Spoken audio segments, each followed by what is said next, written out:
We've got a great interview for you guys today. Legendary movie director Oliver Stone is with us. Of course, you know him from movies like Platoon, Wall Street, Born on the 4th of July, JFK, Natural Born Killers, Nixon, Any Given Sunday, and the list goes on. But did you know that not only did he direct those movies, but he also wrote Midnight Express, Conan the Barbarian? I didn't know that. Scarface, I didn't know that. You wrote Scarface? Yeah. That's amazing. Okay. And then, of course, also produced movies like Joy Luck Club, The People vs. Larry Flint, which I loved, along with so many of these other movies. He's now the author of and director of The Untold History of the United States. Okay. And it is told here, along with Peter Kuznick. And it's also a series on Showtime. It is a multi-part series. In fact, let's show everybody a piece of that so they get a sense of what it's like.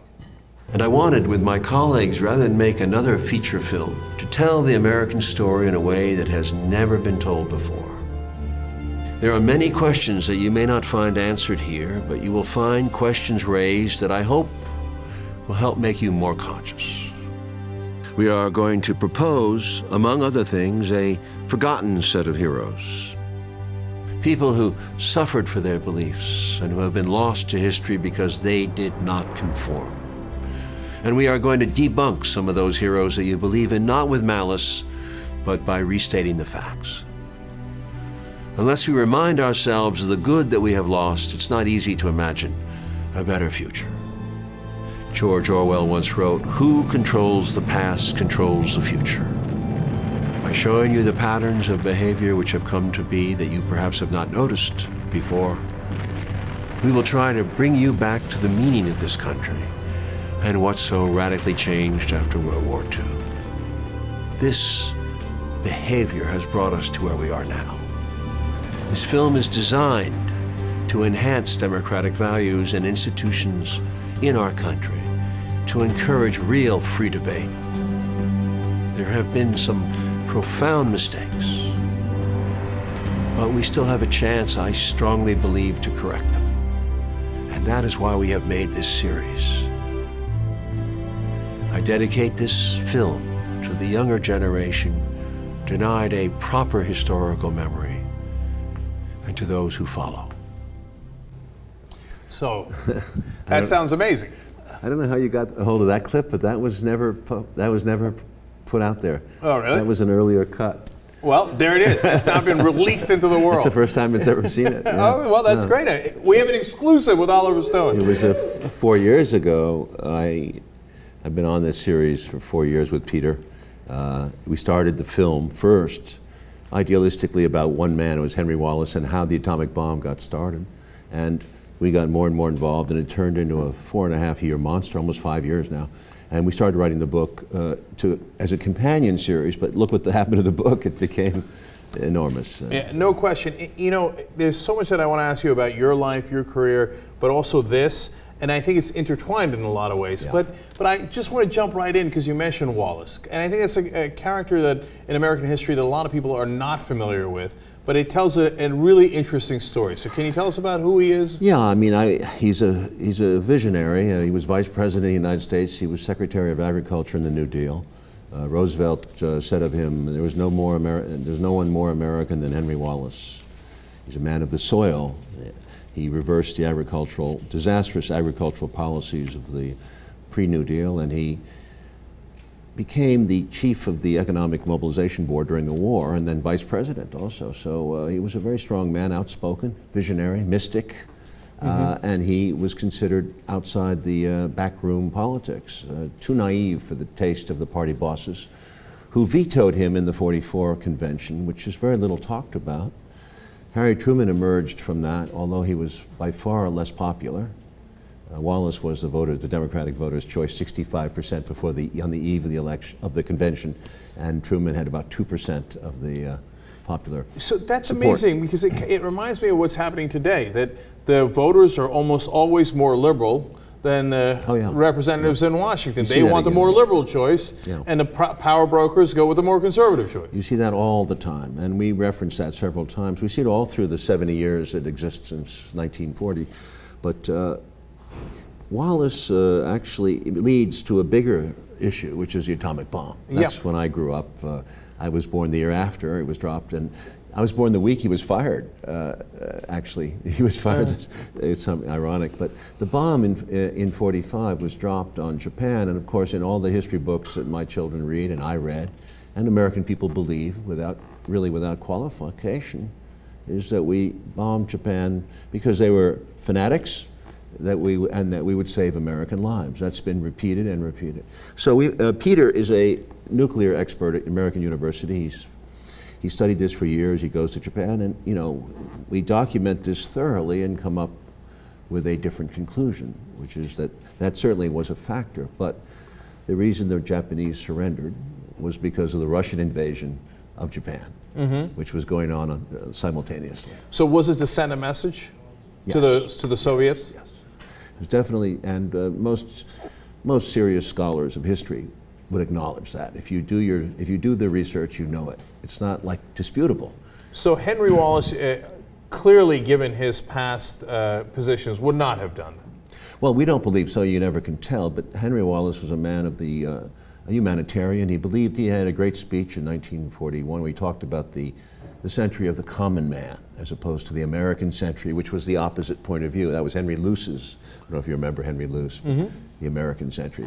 Wallace talked about a worldwide revolution, the common people's revolution, that World War II, and this is Roosevelt's vision very much so, was that World War II would bring a new era of peace, moving away from the British Empire, which Roosevelt was not very fond of. Very few people remember that in World War II, Roosevelt had although he was an ally with Winston Churchill, he had a significant amount of distrust for the motives of Churchill.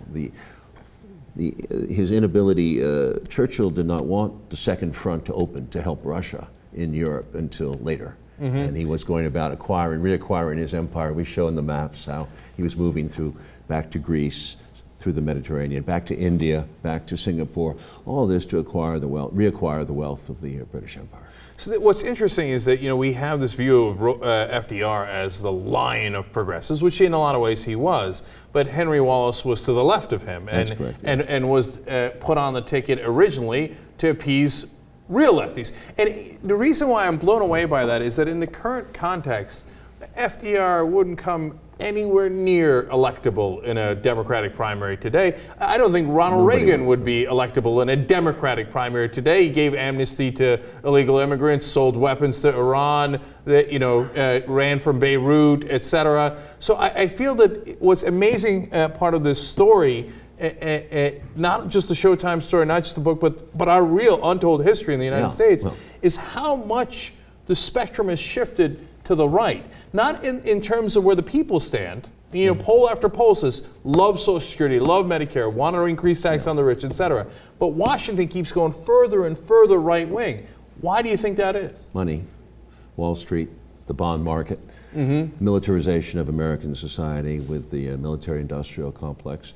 It's an old story, and unfortunately a sad one, because right after World War II, when the Republican Congress comes back in '46, they're vehemently against Roosevelt. And I grew up my father was a Republican, so I felt the hatred, the passion against Roosevelt, because he had changed the game, the rules of the game, and he brought regulation in, he brought a stronger government in, and he was supposed to play by the fair rules. Roosevelt himself came from a rich family, but he thought he was a traitor to his class. And I like Roosevelt for that. I mean, it's an amazing difference, and he was in the great tradition. He should be on Mount Whitmore, Rushmore. So what happens when we have... There's been a destabilization and a move against his policies ever since the Truman era. Truman defended Roosevelt, although he was not of the same mental and power. He did not have, and he was not that. He made some very bad decisions. I think Roosevelt would have supported the United Nations, and had he lived longer, he would have really fought for this peace.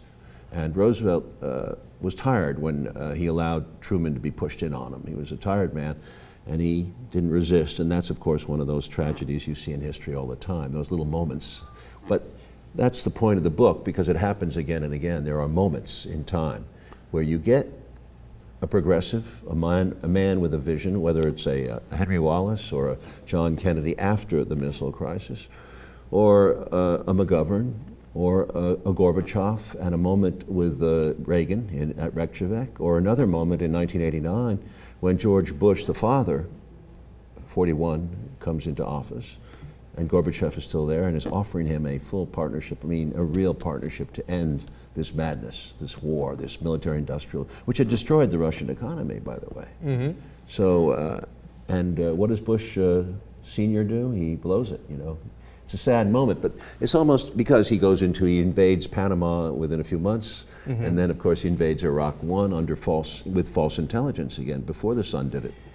So it's interesting also how much these decisions matter, right? Because if Henry Wallace, for example, is the vice president when FDR passes away instead of Harry Truman because of what you lay out, there's some chance that there are several 100,000 Japanese who don't die, civilians. Among other things. Yeah. Among other things, right? And so, and in modern times, Gore versus Bush, I find it inconceivable that Al Gore would have invaded Iraq when Iraq did not attack us. Several 100,000 Iraqis would be alive today. Yeah. It's civilians, again. So history matters so much, and that's why we both think it's so important. So now when we get up to the present day, if you watch TV in the current day media, Obama is a wild-eyed liberal, socialist, Maoist, Fox News calls him, etc., right? Yeah. What's your view on him? Is he a real progressive? No. No, I think right now Obama is a manager of a wounded empire, and he's committed himself with his cabinet to maintain the empire, and not only maintain it, I'd go further. I think that behind the scenes he's been very effective to keep us very strong militarily. He's looked, essentially the Pentagon is achieving, put it this way, and by 2020 would have achieved full spectrum dominance over the entire Earth. And I think the Chinese know this and the Russians know it. I think this is a very interesting and dangerous time, but we're looking for what they call a triple canopy global shield, where we would have an electronic warfare beyond belief that would fry and melt any kind of resistance, and basically from satellites from space would be able to hone in on targets that are the size of a bush or a terrorist in the Yemen or in wherever the enemy was conceived to be. It would be a strangely Orwellian world that we had never seen before. But essentially the world, see, whenever a country achieves dominance, priority, as we did with the atomic bomb, and that's what gave us the right to do what we did. We had the monopoly on the weapon for what, 3.5 years. But the history proves, every empire proves that you never have dominance of a weapon for very long. It's true, but back then, I think that at least we used that for some good purposes, setting up the United Nations, pushing for human rights, the Marshall Plan. The atomic bomb had nothing to do with the United Nations. It was going to be set up anyway. Roosevelt was definitely for it, and it was a dream not to have another war.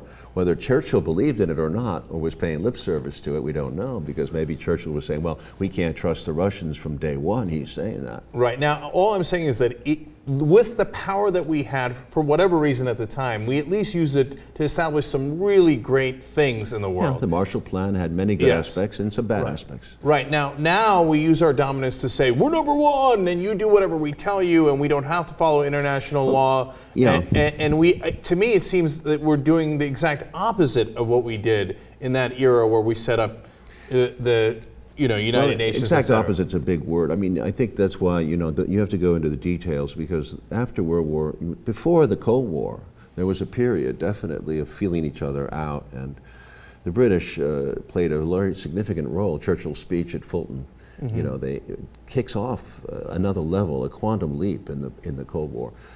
Stalin very much wanted to maintain the wartime alliance because, A, the country was impoverished, and B, they wanted the dollars, they wanted the reparations from the United States. The United States was the richest country, most industrial. But Russia had a significant industry because they had fought back against the Nazis, and they had won the war with their own, they had help from us, and they had help from us, absolutely.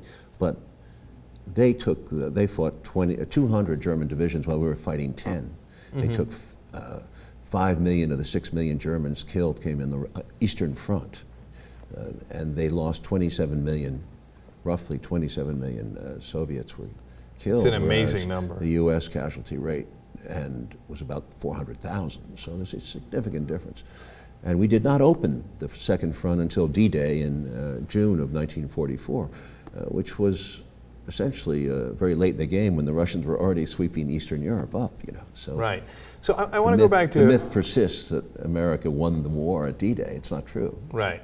Well, that's because we wrote the history. Well, we also made a lot of movies about it. But what's interesting is if you see the Russian advance across Eastern Europe going on all through 44, and then in June we go to D-Day, we take a limited amount of casualties. They're significant. They sacrificed. It's a huge armada. But a month after D-Day, Henry Wallace goes to Chicago and is kicked off the ticket by a bunch of political thugs a month later. Now, if you look at American history, you'd say, well, D-Day, June 44, everyone talks about that. The Russians, prior to 44, nothing. Wallace, July 44, no mention. So where is the world events? Where's the fulcrum in the world? So when it happens, we don't see it sometimes. And that's what's beautiful about studying history. And that's what the value of it is, that sometimes the superficial, the trivia of now is what betrays us. So we don't see the event. And D-Day is a perfect example. So when you look at the present day and get beyond the trivia, the horse races, etc., what do you see? I'm not, you're asking me, you're jumping around now. What do I see? I think we have to start by studying our past and knowing it. And in this book, Peter Kuznick and I call into question most of the significant myths that have grown up around America. Now, those myths, you mentioned in the clip that we played that they affect today. How do they affect today? Well, every single war that we've gotten into since the Second World War has been unnecessary, in our opinion. And it's led to enormous dislocations in our system, our domestic economy, as well as our infrastructure. We have 800 bases in almost every country who'll make a treaty with us in the world. I think more than 130 countries. We have alliances, we have treaties, all kinds of shipping lanes. Right now we're engaged, if you notice it or not, Obama's first trip was to Myanmar, because he's basically trying to contain what he calls containment again, the Chinese threat. Now China is all of a sudden a threat. Now this is a big issue because China has one overseas base and has never historically gone far outside its own territory on foreign aggression. It's always had problems internally, like every country, but essentially has played by rather traditional rules for centuries now. China has a long history. So whether China is allowed to become the new Soviet Union in our minds becomes an interesting point that controls your economy, our lives today, and whether we go to war with China, because as I pointed out earlier, there is a new space dimension to this thing, and cyber warfare, and the Chinese are good at it, and they are doing their own bit to make their own space program fly. Well, we're, partly because I think of the military-industrial complex that Eisenhower warned us about and would now be considered Kucinich-like liberal in that warning, at least in that sphere. We are in constant search of an enemy. We must have an enemy. That's part of the... Whether it's Iraq, it's Iran, it's the vague terrorists, it's China. Gorbachev was a savior he was offering so much. And it was so misunderstood at the time, not really represented correctly. It was like we won the Cold War was our takeaway. We won the Cold War. So as a result, after 1991, we felt we were in a new position. If you study the 1990s, which are fascinating, we keep pressing our advantage. We're looking for NATO bases. NATO goes east, it circles Russia, which was the old concept. Russia was always concerned about its having security buffer states, having friendly governments around it. What I'm interested in is the machinery. How do they do this? So for example, President Obama comes into office, they present him the idea of signature strikes. Personality strikes with the drones is when you know who you're killing. That is a guy we have on a list, and we're going to target him, and we're going to violate the sovereignty of Yemen or Pakistan, but we're going to do that bombing, and we have him on a list. A signature strike is we don't know who we're killing. There's a certain signature there, we think that there are guns in the area, etc. We call them militants and we kill them. When he comes in, he's opposed to them. And At some point, he turns and he says, yes, let's start doing them. Let's start doing signature strikes where we don't know who we're killing.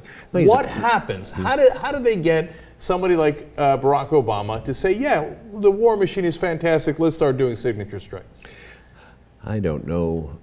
I don't. I'm curious about this. I mean, I know that Richard Clarke and certain people like that might say that he was surrounded by security entrepreneurs or terror entrepreneurs, as Brzezinski called it. You know, people who work in front of you every day. It's like brainwashing in the Manchurian Candidate. It's like if you always have people around you who are talking about your imminent assassination before the inauguration, or whether we're going to have security threats in various countries to U.S. personnel, I suppose you live in that world, and it does affect you.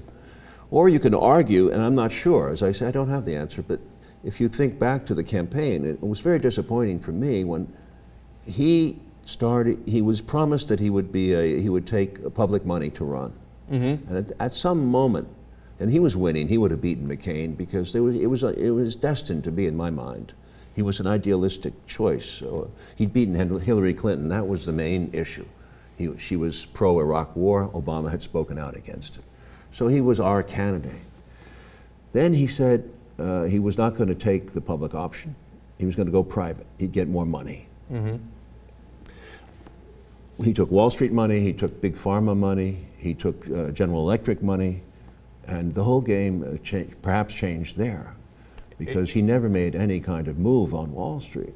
Never. Or for the pharmaceutical companies. With the Obama health plan, the pharmaceutical companies are going to do very, very well. In fact, we just did a story today on the Young Turks about Liz Fowler, who worked for Senator Baucus, who wrote the health care bill in the Senate side. She then worked at WellPoint, which is a huge health care provider, then went back to Baucus, went to the White House. She was what they described as the chief operating officer of Obamacare. She shepherded the bill, and now she's just joined Johnson & Johnson, another company that benefits tremendously from this, and money has completely taken over the system. So I agree with your analysis that that is the #1 issue, and unless we get money out of politics, I fear we're doomed. I don't think that there's going to be all of a sudden a progressive movement that can, and there already is one. The country is already progressive based on every poll, but it doesn't really matter, because as soon as the so-called progressive candidate wins, he goes, thank you very much, I'm now going to cut Social Security and Medicare and do a deal. We've seen a lot of that, yeah. Right. And as I said before, I think Obama is a very good manager. I think he was very serious when he said, it was during the Romney debate, that America was going to remain the most powerful, indispensable nation, that he was going to manage it, he was going to get us out of this ridiculous land wars in Asia and the Near East. And he was going to put the emphasis now not on bayonets or battleships. He was going to put the emphasis on cyber electronic control of the universe, full spectrum on air, land, sea, space, cyber. Yeah, and what do we do with that once we control? That's the question. And I think by going to Burma right away, he makes that point to the Chinese. And I think this is going to become dangerous. But he's as stealthy, effective, and he's a very strong man. If you look in his eyes, the way he talks when he says, "I will do this," and I don't warn you twice. I believe him. Yeah, I used to think that because of his incredibly poor negotiation abilities with the Republicans that he was weak, but it turns out that's not true. He ran a very, very strong campaign. It just turns out he wanted to lose the Republicans. So on the debt ceilings and all those negotiations, he's fundamentally conservative, in my opinion. And so he thinks, well, great, if you want to cut spending, I want to cut spending. If you want to maintain the Bush tax cuts, I want to maintain the Bush tax cuts. So I have to pretend you beat me, but in reality, you know, we're all happy to do the same exact thing we all get paid to do. So the interesting thing would be to cut the military and security and intelligence budget significantly, and see and they have, and then but put that same money into infrastructure and make an experiment and see what would happen in the course of 1 or 2 years. Well, that would be terrific, and if we had just elected a progressive, maybe that could happen. But we have a sequester. Well, Ron Paul on the Republican side was saying similar things, although his domestic policy was difficult to understand how it could work. So without what Ron Paul was saying actually resonated with a huge part of the voting public. No, the half of what the libertarians say makes perfect sense. Yeah. And that's why the mainstream says, oh, they're crazy, kooky people. Well, that's the media, too. The media confines... We have a bipartisan foreign policy since World War II. Yeah, Truman, once Truman dropped the bomb, he moved in the direction of... it became... Yeah, the Republicans would always make noises, harder noises, but essentially the Democrats started moving. Stevenson tried. I mean, yeah, and McGovern, by the way, let's not ignore it. And Jimmy Carter. Jimmy Carter came into office vowing to change this thing. He lasted with his program for up to almost close to 2 years, and he changed. And then Clinton also made a move, but he never was. He was essentially what they call a centrist, whatever. And so here's the gay military thing with Clinton. That's what happened. Yeah, remember that? Don't ask, don't tell. Yeah, he was a draft. He had not been to Vietnam, and I always feel that if you don't go into the military, then you lose credibility sometimes, or you don't believe in yourself quite as much. Perhaps Clinton felt that way, but Carter had been an officer. So whatever, even military people like. McGovern was a war hero, and he was painted in ugly colors by Nixon and defeated. Kerry was a war hardened, but he didn't fight. No, we have an Orwellian world where the guys who were the war heroes are considered soft on national security, etc., and the guys who never fought, Dick Cheney got 5 deferments from 10, Vietnam. Yeah, I used to say 10 just to get him to say, no, I only got 5 deferments. Is that right? Yeah. Okay. And Rush Limbaugh. I know he had a baby. His wife got pregnant 3 days or 4 days, somebody told me, after they passed a new law saying that even if you were married, you had to go. Yeah, well, isn't that convenient? And then, of course, Mitt Romney was also, he went to France instead of going to Vietnam. Now, one thing I didn't know until I was doing research before you came on about your career, and I want to talk about it, is that you did go to Vietnam. And so first, tell me about that experience. How did it affect you in terms of making movies like Platoon? Then I'm curious about your transition to movie making. Well, I went there for a mixture of reasons, but certainly I believed in fighting communism. My father had raised me that way, and I was East Coast, and I went to the privileged schools, and I dropped out of Yale, but essentially I believed in what we were doing, and I did, I didn't change like Ron Kovic. I made a movie called Born on the 4th of July, which about Ron having been paralyzed, changed his beliefs and became a huge protester against the war from being an all-American John Wayne boy. But it didn't happen like that for me. It was much more gradual. And many people like you, I'd meet people, beautiful women would talk to me about liberal ideas, and I had changed. In the 70s, especially with Nixon's Watergate and with the revelations of the Church Committee about the CIA, I started to see another world that I had not noticed. So for the first 35 years of my life, let's say I was hypnotized in a bit of a walking sleep. But what I saw in Vietnam was pretty shameful and disgusting. I did not see the side of America that I believed. I wasn't naive, but it was ugly what we saw. And the war was ugly in Vietnam. We were using drones back then, by the way. In '72, they were using drones, the early model drones. Oh, that's interesting. And so, I wonder if that has something to do with it. All the guys who did not go to war became Republican warmongers. All the guys who did go to war and actually saw what war is like came out much more progressive, whether it's John Kerry, yourself. Well, General Petraeus never saw combat, and I heard, Michael Hastings told me that there's a bit of a controversy about that. He wrote his great counterinsurgency proposals that made him so-called intellectually famous about Vietnam, in which he said, if we do this thing, we have to get the press on our side, the media has to be on our side, because perception is more important than reality. That's essentially the thesis that he wrote, and he, of course, lived up to that level. The way he handled Iraq and Afghanistan above all. Yeah, Iraq was a disaster, but he was perceived as the great general who rescued us from Iraq. That's media, and but Afghanistan was also, he cornered Obama into this thing and told him that he could do this, and Obama believed him. I'm not sure if he really did, but he certainly went that way. So how did you get into movie making? After you come out of the war, what are you doing? How do you get into movies? After the war, I struggled like a lot of us did. It was hard to get used to this civilian life. There was still the same thing now, divorce from reality in the media. Americans were making money during Vietnam. This was an inflationary period. And it was a new world. The Vietnam veterans were considered a bit weird, a bit like out of the mainstream. Like an Iraq or Afghan veteran today might be considered a bit strange, you know. Like, and now we make much more of the military than we did then.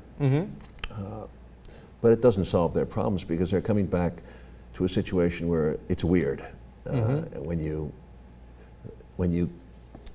wonder who you're killing, and you happen to kill some civilians, a lot of civilians, and you don't know who the actual terrorist is and who the insurgent is, and sometimes the insurgent is not what you think he is. So it's very confusing. You know, I've never been in a war, and so it's such a foreign perspective for me. Do you know that you killed people? I mean, do you fire and you know, okay, I killed that guy, or is... You know some of it. You know, I mean, obviously what Americans do in war and what modern warfare is a lot of firepower. It's very dangerous because you get about I would estimate 15 to 20% of our casualties in Vietnam were from friendly fire. That's to say the guy behind you, it could be the guy behind you, it could be artillery comes in on you, airplanes drop bombs on you. There's a lot of that goes on. But essentially it's confusing, and we put out a lot of firepower, too much. So it does distort our view of war. And you know, we make movies about Rambo and about Chuck Norris movies, and then we do movies that are celebrating American triumphalism, especially in the 1990s. We saw, after the Russian Empire disappeared, the Soviet Empire disappeared, you see these movies starting up like Band of Brothers, Saving Private Ryan. I would go so far as to say Gladiator was in that vein, as was Black Hawk Down, right. Right. So, how do you transition? How did you decide? You know, of all the things, I could be a plumber, I could be a dentist. Why don't I be a director? It was a struggle. No, I was always interested in writing. I'd written an unpublished novel before I went, and I came out of in 1960, late '68. I got out, and I had some friends who said, "You can go to school now. You can go to college." Get the GI Bill, which is, pays for the education, and learn movie making. And I said, well, that's crazy. To go to the college and go to the movies, it sounded like fun. So I drifted into NYU. I was a bit of a drifter, and I was older than the other students, but I enjoyed it. And Marty Scorsese was one of my first teachers there, so I was lucky to that's have a good break. a very energetic young professor. And we made short films, black and white, cheap. And I worked my way in. I always was writing screenplays on the side, and I kept writing. And eventually I got a break with the Midnight Express in 1979. There's a couple of connections that you have to us without you knowing it. I came into the country at the very end of 1978, December 30th, 1978, here to the U.S. So my whole experience when I first came to the country was everybody asking me Midnight Express. So, oh, you're from Turkey. Oh, did you ever stab anybody in the ass? Okay, so I got a bone to pick with you on that. And then our paths would, again, in our stories in some ways would connect later. You know, of course, you made JFK. My co-host on the Young Turks for a long time was Ben Mankiewicz, the son of Frank Mankiewicz. I worked with Frank, who represented you for all of a sudden. And that's a story I tell often on the show, and people usually have no idea what I'm talking about. I say, wrong again, Bob, often. You know what that's related to?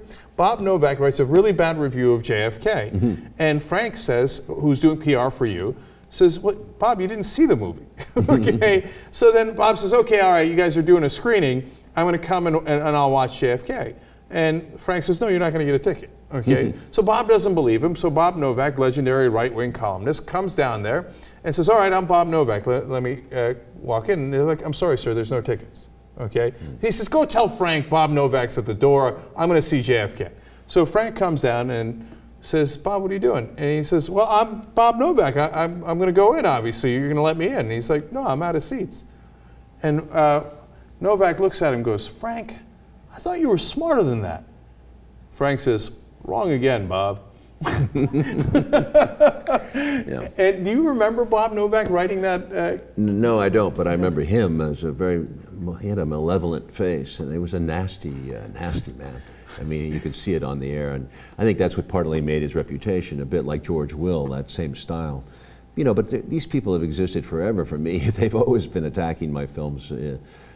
And how do you especially feel about after that? JFK, especially after JFK. But well, I feel the same way that, you know, if you look at the American history story, everybody who's, whether it's a Wallace or a McGovern or a Kennedy after a certain point, or Roosevelt for that matter, get closed down. They always get attacked without sight unseen. And if you go back to Woodrow Wilson, which starts the book, our American empire starts with the Spanish-American War, as early as 1919, when after Wilson has entered the war, he's throwing people out of the country. He's prosecuting people for espionage to get into. In 1917, when we entered the war, he practiced huge amount of censorship. There were boards, sort of called early loyalty boards, to watch the American people, because they really didn't want to get into World War I. That was a huge commitment on our part, and essentially World War I breeds World War II. There's a brief interregnum, but the Wilson decision and the way he prosecuted the Attorney General was just as bad as John Ashcroft in his time. Mm-hmm. So do you feel that And by the way, Eugene Debs, who was one of our heroes, one of the great socialist candidates for president, went to jail for 6 years for speaking out against the war. Yeah, that's amazing too, and people forget about that as well. So do you feel that in some ways the good guys are destined to be persecuted and to be criticized by the establishment? Right. Maybe you're doing something right. On this book, we've been attacked by a bunch of Cold War right-wingers, you know, going back to the Stalinist, it's all Stalin's fault. By pointing the finger at Stalin of Russia, you say he's the bad guy, he's the boogeyman. You cover up so much in American policy. You can say, well, the enemy is there, because he was a despot and he did horrible things, but he kept his word on international treaties until we started to break them. But we get into that in the book. The whole point about it is, once you have a foreign enemy, an Orwellian figure, you put all your focus on that. And I think essentially after World War II, America was terrified of the Russian Revolution. Wilson in 1919 sent American troops into Siberia. He joined the British, who also joined 15 other countries to destroy the Russian Revolution. So from the get-go, you know, Churchill's famous quote, "Bolshevism should be strangled in its cradle," haunted the Soviets. They never trusted Churchill. Well, but then, ironically, at the end of his life, it's hard to blame him on that. Churchill said at the end of his life, "Stalin never broke his word to me. He said he wouldn't go into Greece, and he didn't." Mm-hmm. And we show these because it's important. You realize that, and Churchill's saying that about his most significant, his most hated enemy. Point I just want to make is that Wilson. Forget it. Go ahead. So what I was just going to say is, if you know, you've made a lot of movies about history, JFK, Nixon, obviously this. Is there, but you know, but also other. Oh, I'm sorry.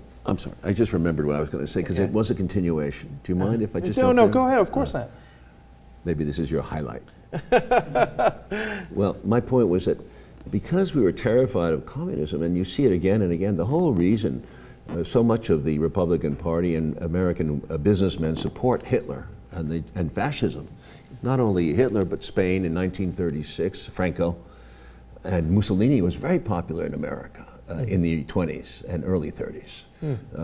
Hearst was William Randolph Hearst was very pro-fascist because they were terrified of the specter of communism. And Trotsky was making statements about international revolution. Stalin didn't care about socialism. He didn't care about communism. He cared about power. Yeah. So he corrupted the movement. But the whole United States reaction leads to this great hatred for the Soviet Union until Roosevelt recognizes the Soviet Union in 1933. So the U.S. the capitalist binge has reached an end by the 20s, and end of the 20s we have this Great Depression. People are unemployed on a massive level, unknown to history, in our history. And here we are with labor revolts going on, strikes. All from the 1870s on, the U.S. is riven with strikes. So they're always worried about U.S. workers raising their wages, right? That's a big issue throughout history, by the way. Now the workers are so beat down, they're not even worried about that anymore. That's the point. I'm trying to make that. But they tied it eventually when Stalin was a gift horse, because after World War II, you could point to the communists as bad. And because the labor unions were so involved in bettering their wages, some of them were called communists, a lot of them were called communists. Some of them were sympathetic to it, certainly. But the U.S. business interests that took power back in after the war, there were more strikes in World War II than there were ever in American history. More strikes. I didn't know that either. Yeah. Okay, that's interesting. You have to know the history, because it does lead you to this conclusion that a lot of the Republican issue with enemies abroad is keeping labor controlled here in the United States. Mm-hmm. Yeah, and they've done a masterful job of controlling labor and destroying the unions, et cetera. Yeah. So of all these different works, is there one that you're particularly proud of that you say? Reagan did the most to destroy the labor unions in this modern era, and Reagan is a key figure in history because he took America on a deeper to the right and stayed that way for 32 years. 1980s, in my lifetime, is a pivotal moment. The air traffic controllers when he fired that too. Them. But his whole attitude about labor unions and regulations, deregulate the United States.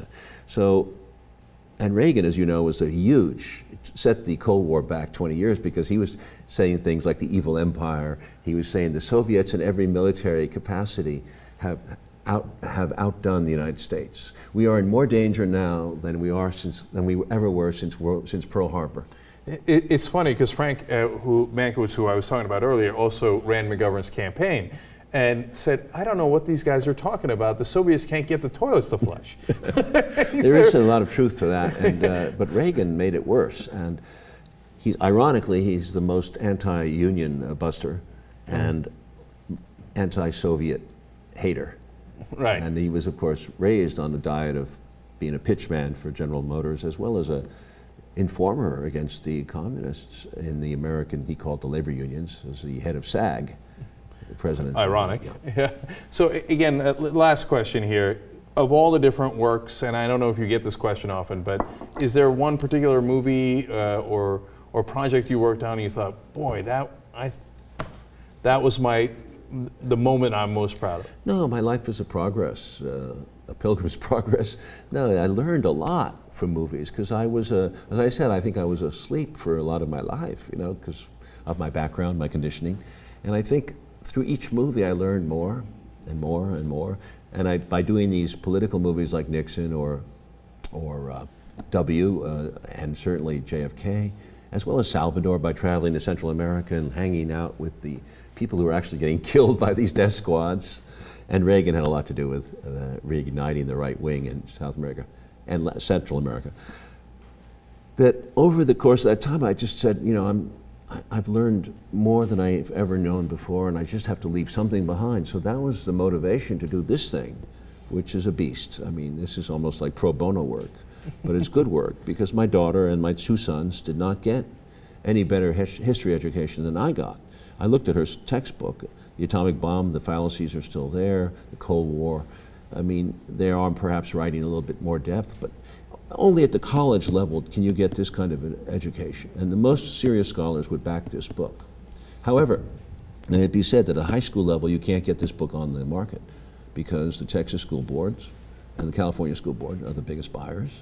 And it's political, So the kids are not getting history, and they don't like history. They like it less than science and math. In fact, Peter was making had a poll done, and we find that history bores them. Why? Because it's sanitized, and they know the ending. America comes out ahead, and they don't get the horror stories. It's true. To me, I loved history, and I couldn't understand why everybody didn't think it was the most interesting. It was stories, right? But on the other hand, they can feel it. People can feel it when they're being lied to, right? Yeah. Oh, yeah. And cleaned up and propagandized, etc. And I think if they knew the real stories and the complexities of it and the nuance of it and the drama of it, I think they would be much more interested. So the book is called The Untold History of the United States, and it is also a series on Showtime. And so Oliver Stone, thank you so much for joining us. We really appreciate it. Thank you, Jen, for giving me this time. I appreciate it. Thank you.